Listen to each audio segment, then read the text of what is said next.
नमस्कार मित्रांनो, श्री स्वामी समर्थ। कधी अनुभव आलाय का? रस्त्याने चालत असताना अचानक एखाद्या भिंतीवर श्री स्वामी समर्थ असं लिहिलेलं दिसतं, किंवा मोबाईल स्क्रोल करताना अचानक स्वामींचा फोटो समोर येतो आणि मनात काहीतरी हलतं। कधी आपण खूप अस्वस्थ असतो, एखादा निर्णय घ्यायचा असतो, मन धडधडत असतं आणि तेव्हाच एखाद्या गाडीच्या मागे किंवा कोपऱ्यात अचानक दिसतो स्वामींचा फोटो किंवा त्यांचा एक संदेश, भिऊ नकोस, मी तुझ्या पाठीशी आहे। तो क्षण, तो स्पर्श, मन शांत होतं। हे फक्त तुमच्यासोबत नाही घडलंय, अशा अनुभवांचं नातं हजारो भक्तांनी अनुभवलेलं आहे। प्रश्न पडतो, हे केवळ योगायोग आहेत का, की स्वामींचे संकेत? आध्यात्मिक दृष्टिकोनातून पाहिलं तर अशा घटना योगायोग नव्हेच, हे तर स्वामींचं आपल्याशी असलेलं सूक्ष्म पण ठाम नातं आहे। जेव्हा आपलं मन गोंधळलेलं असतं, संकटात असतं, तेव्हा आपलं अंतर्मन आपल्या नकळत स्वामींकडे मदतीसाठी हाक देत असतं। आणि तेव्हाच येतं हे दैवी संकेत, एखादा फोटो, एखादा संदेश, एखादी वाणी किंवा फक्त स्वामींचं अस्तित्व जाणवणारा एक क्षण। हे संकेत म्हणजे मी आहे तुझ्यासोबत असं स्वामींचं आश्वासन असतं। तो तर संकटात तुमचं मनोधैर्य वाढवण्यासाठी आलेलं स्वामींचं प्रेम असतं। अनेक भक्त सांगतात की जेव्हा माझ्या आयुष्यात अंधार होता, निर्णय घ्यायची भीती होती, तेव्हा स्वामी कुठून तरी दर्शन देऊन गेले।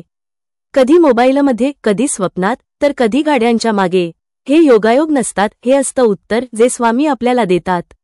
आणि कधी कधी आपण इतकं त्यांच्या आठवणीत रंगून जातो की आपलीच ऊर्जा त्या प्रतिमेला आपल्या पुढ्यात आणते। हे असतं श्रद्धेचं अद्भुत सामर्थ्य।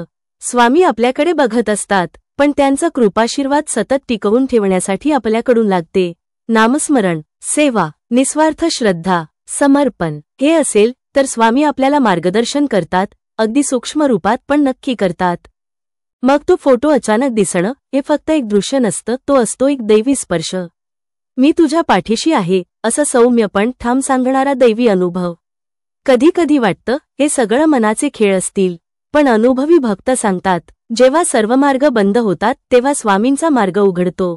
मित्रांनो, हे संकेत दुर्लक्ष करू नका, त्यांचं स्वागत करा, त्या क्षणासाठी मनातून धन्यवाद माना आणि त्यानंतर अधिकाधिक नामस्मरण करा। स्वामींचं मार्गदर्शन हे अनेकदा अशाच सूक्ष्म मार्गांनी आपल्यापर्यंत पोहोचत असतं, कधी संकटात, कधी अंधारात, कधी निर्णयाच्या वळणावर, कारण ते नेहमी तयार असतात आपल्याला बाहेर काढायला। मन शांत ठेवा, विश्वास ठेवा आणि श्री स्वामी समर्थ हे नाम सतत अंतःकरणातून घ्या। स्वामी केवळ मंदिरात किंवा फोटोमध्ये नाही, ते तुमच्या आसपास आहेत। तर मित्रांनो, कसा वाटला आजचा विचार? तुमचं मत आणि अनुभव नक्की कमेंटमध्ये शेअर करा। आणि हो, पुढच्या व्हिडिओमध्ये पुन्हा भेटूया। तोपर्यंत सगळ्यांना श्री स्वामी समर्थ।